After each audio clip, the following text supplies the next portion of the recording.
Deus, visita cada lar, tira tudo o que não provém de ti, cerca nossa casa com teu poder, dê ordens aos teus anjos a nosso respeito. Pai, entregamos aqui nossos medos, aflições, nossas fraquezas, tudo que tem tirado nossa paz, colocamos nas tuas mãos. Que sejamos abençoados por ti em todas as áreas das nossas vidas.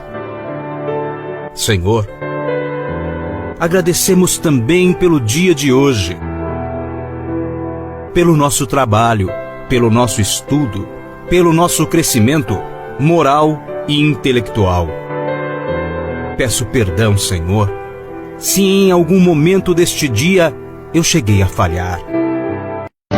Te amo, Deus, tua graça nunca falha.